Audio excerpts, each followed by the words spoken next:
člověče. No, Lukáš. Něco o hořčici. Dobře, takže je to tady. Je to maso, pak je to zážitek obrovský. Není na to čekat, kdo máte zbytečných pár korun, navštivte stánek pana Kalvody a dozvíte se více. Ten stroj si můžete jednak zakoupit, anebo i pronajmout. Říkám to dobře, Romane? Říkáš to jenom pronajmout? Můžeme si auto koupit i pronajmout. Je to tak? Ano, letošní sezónu už máš vyprodáno, předpokládám. Jdeme. 10 aut už máš prodáno, tak to je nářez.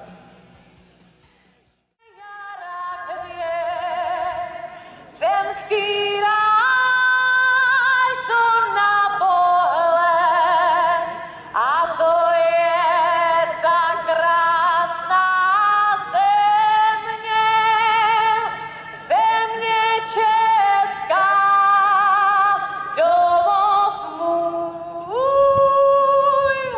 země česká, domov můj.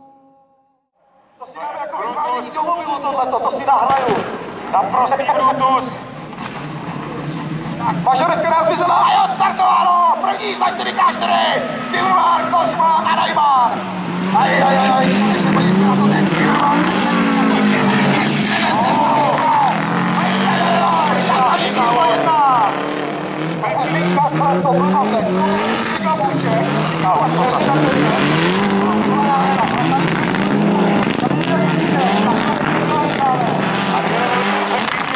Zatím se mu to hodně vyplácí.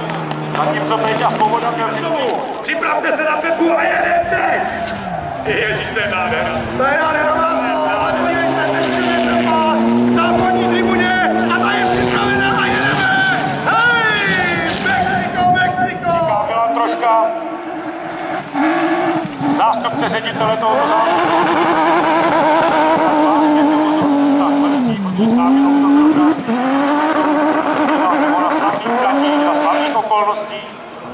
On naposled s Fordem Puma, říkám to dobře, 4x4. Tak teď se nám tam úplně kouří o těch.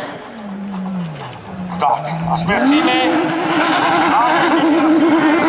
Potlesk pro jeho ekvilibristiku, my ti moc zdravíme. Martin Svoboda, který měl startovat na tomto, podívejte se, co má s rukama.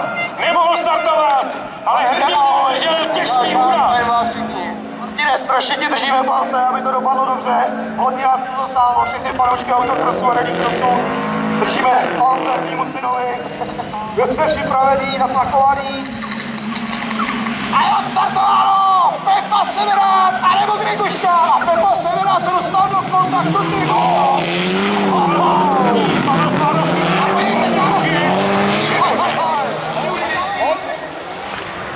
Protože Petr Svoboda už je a útočí Petr Svoboda, hej, tam přišel nárazník. Tak to Pepo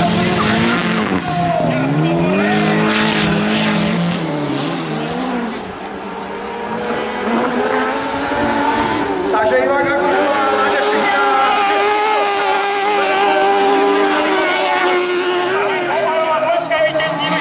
startovalo!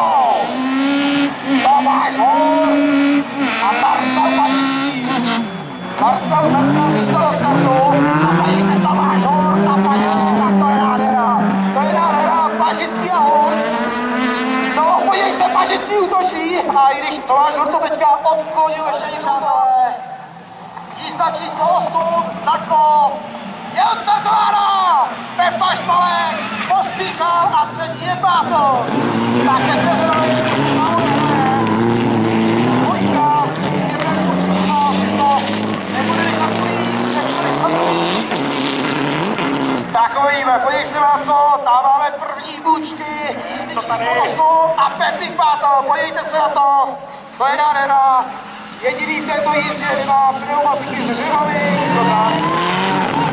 Na čele se odehrává souboj, doufejme, že se je startovní přestavila. Dostane do kontaktu blíž ke startovní číslo 4, což je Honza Špalek, který předvedl fenomenální start.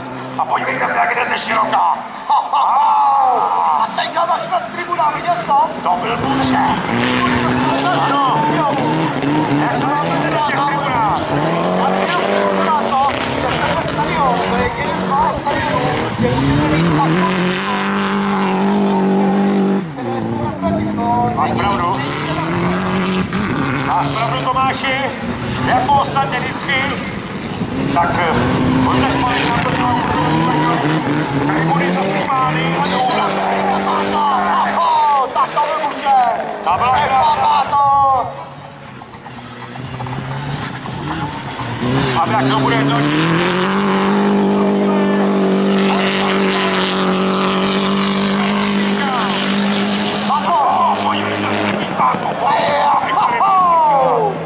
Pepa Páto ve snaze bavit diváky nám zrobil takovou drobnou chybu. Hovorí to dobrý po slovensku.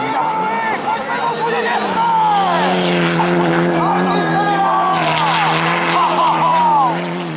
Tak to je Buček a Buček, to je nádhera. Gábor Kosma a Máca Severák. Krásný zvuk toho boxe na tom případu, to prostě taky stojí na to. Ale Máca Severák, Máca se vyšla z toho. Je to stadion vyložení Gáboru Kosmovi. Každopádně Máca.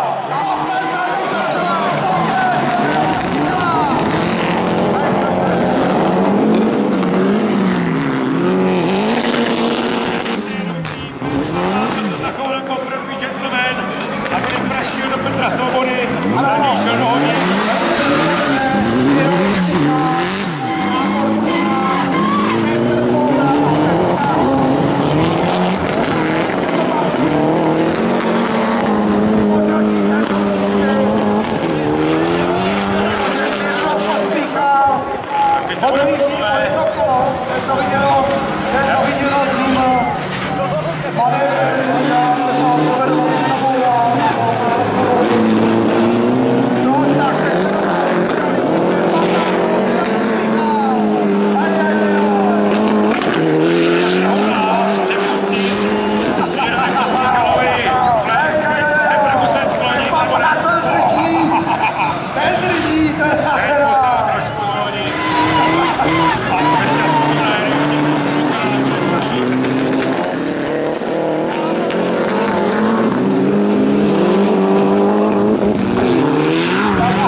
Ježiš, to není možné!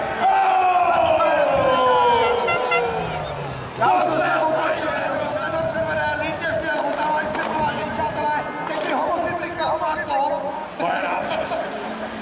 Guntor Lindev měl, a ukazuje Lindev.